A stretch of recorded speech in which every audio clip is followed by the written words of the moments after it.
A new, dangerous phase in an old conflict. For Palestinians here in the occupied West Bank, it's been the deadliest year in more than a decade, and tensions are boiling over. Shooting and stabbing attacks on Israelis have been soaring too. If we sometimes have to use force to continue our existence here, then it's time for us to stop being afraid. Fighting off corruption charges, veteran leader Benjamin Netanyahu is putting together Israel's most far-right government ever. Just as a new generation of Palestinian militants is taking up arms. I can see the future of the conflict in the Middle East. There is a war coming.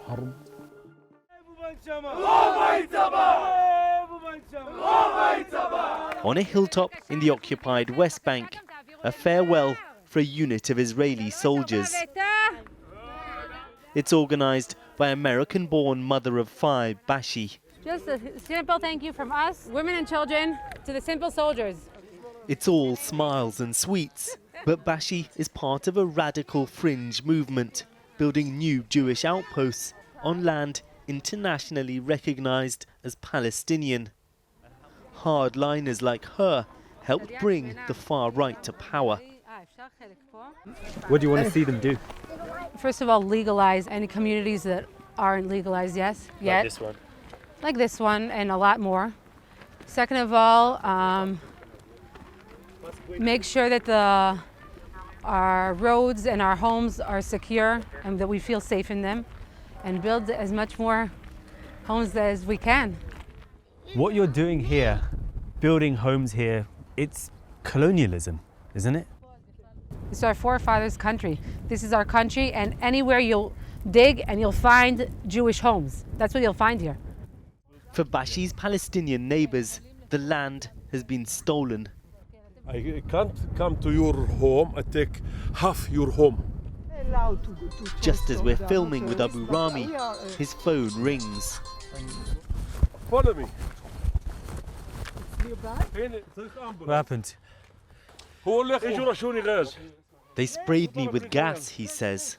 His brother has been pepper sprayed by Israeli teenagers.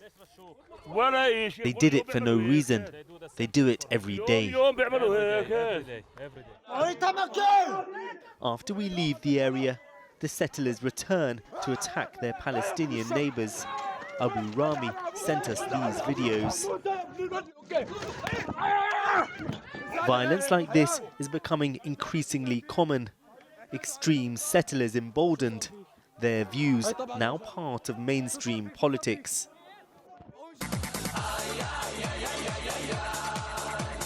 Those views championed by figures like Itamar Ben-Gvir, once convicted of inciting racism and supporting a Jewish terrorist group. He's now set to be Israel's new national security minister. Zvika Fogel is a new lawmaker in his party.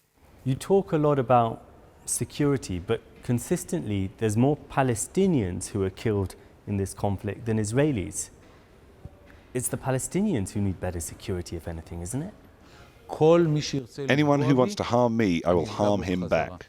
And as far as I'm concerned, the concept of proportionality must cease to exist. So I will tell you something that is very unpleasant to say. If it is one Israeli mother crying or 1,000 Palestinian mothers crying, then 1,000 Palestinian mothers will cry. That's a racist policy for a government to have. We are too merciful. It's time for us to stop being so. It has nothing to do with racism.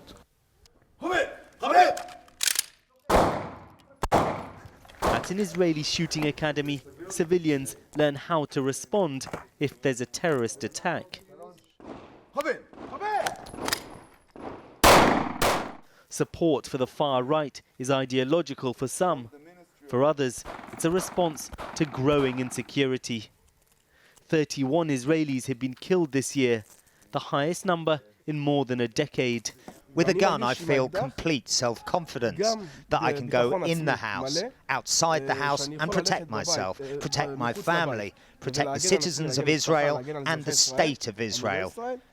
A more right-wing government is going to increase the repression of Palestinians. That's going to see more attacks. The public is tired of voting for people who don't provide them with what they need.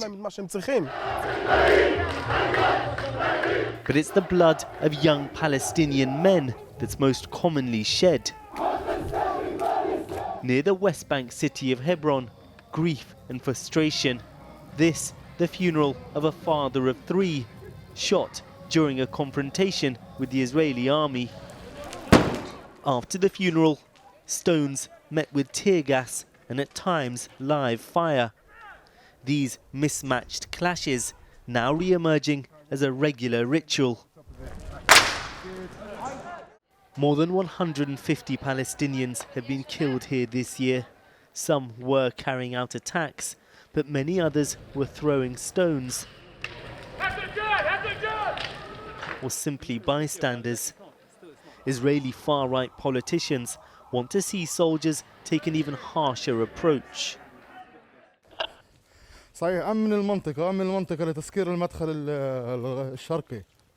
Anger at the killings and the repressive occupation is driving support for a new generation of Palestinian militants.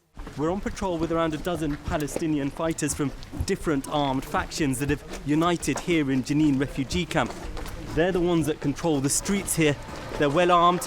Some of them are as young as just 16 years old. And they've become a model, helping inspire other new militant Palestinian groups. Palestinian officials are meant to be in charge of areas like this.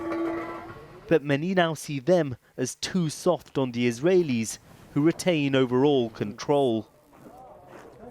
The militants are growing ever more popular, and they warn the violence will intensify. The occupiers, the Zionist lobby and the international community should understand the consequences of this extreme right-wing government. The coming days will witness clear escalation against our people, and there will be a reaction. We will not stand silent with folded arms. But when any Palestinian deliberately kills an Israeli civilian, that's terrorism, isn't it? And it just undermines your cause. We in the Palestinian resistance don't recognise any Israeli citizen on this land as a civilian. They are occupiers who serve in the occupation army. Views on both sides are hardening. All the Arabs can suck my In the Israeli settlement, home to far-right politician Itamar Ben-Gvir, ultra-hardline views are on display. These Jewish colonies are a fundamental obstacle to any negotiated solution here. Israeli settlers always aim to build more, but also to settle in the hearts of the public.